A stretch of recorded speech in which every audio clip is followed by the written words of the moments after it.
The following opinions are solely those of BoatTEST.com and its test captain. Hi, Captain Steve for BoatTEST.com, and today I'm going to conduct a performance evaluation on the 505 SUV from Riviera. This fills a gap between the 44 and 54 foot models. She's ruggedly built, made for blue water cruising and extended stays away from the dock. Let's see how they've done. A hatch in the cockpit deck gives us access to not only the Seakeeper 9, but also the two pods to both sides.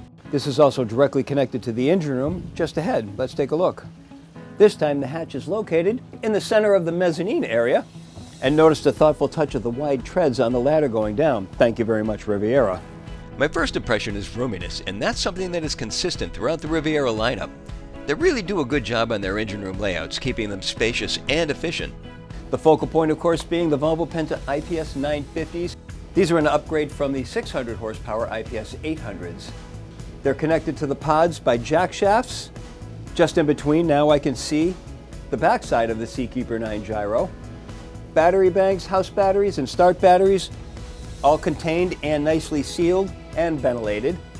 Water tanks are to both sides. Just ahead is the hot water heater and the black water tank. 3 air conditioning systems totaling 66,000 BTUs.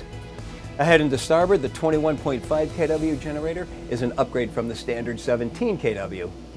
Dual ray cores just to the port side of center. There's a sight gauge and then the fire suppression system. Notice the vibration absorbing engine mounts and how all the bolts are torqued and marked so you can see if they come loose.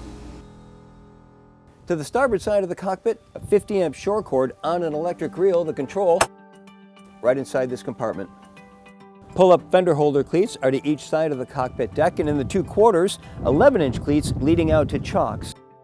To the port side of the mezzanine seating area, we have the ship's DC main electrical panel, including all the battery switches. And notice that this is before we enter the boat. The side decks are accessed from 2 steps from the cockpit. 14-inch wide average width. At midships, the rails top out at 30 inches, and there are 2 10-inch cleats along each side.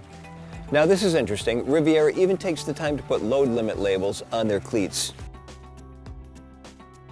The ground tackle consists of a Muir windlass handling the all-chain rode.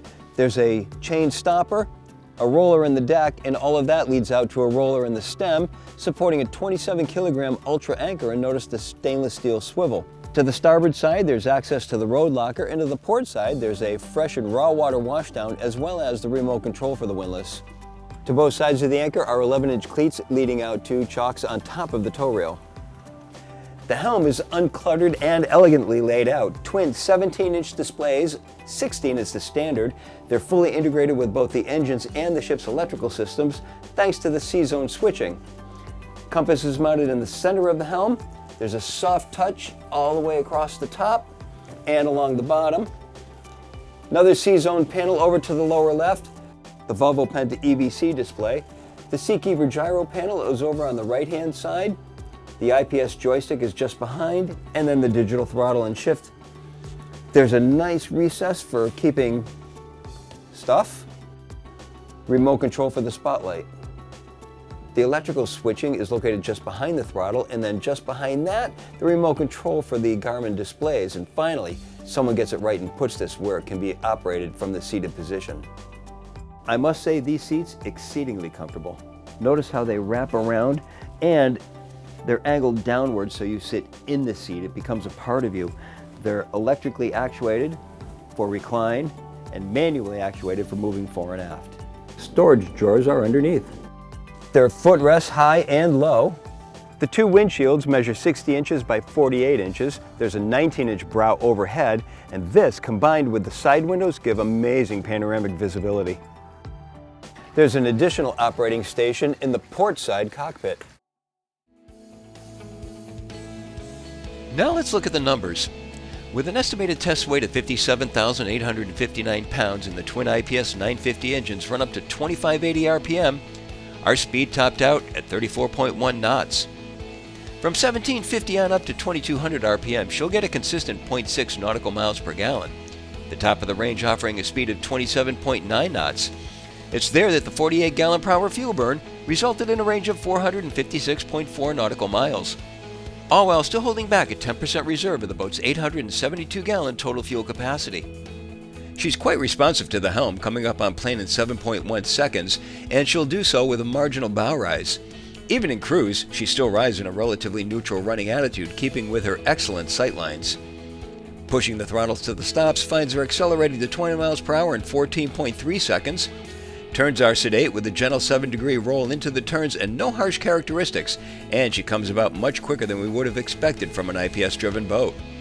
The brand is well known for its rough water handling ability, but sadly, we didn't get to test that on our com test conditions, but we still were not able to find any problems with simple wake crossings or the like. She was simply a joy to drive from start to finish.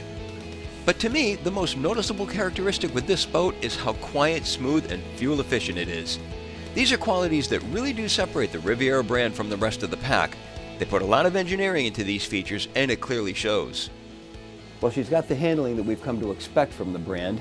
I like how there isn't a lot of gadgetry just for the sake of having gadgetry, so that nothing is going to be failing long down the road. That's an important factor in a blue water boat, and it all comes together in the 505 SUV from Riviera. For BoatTEST.com, I'm Captain Steve. We'll see you on the water.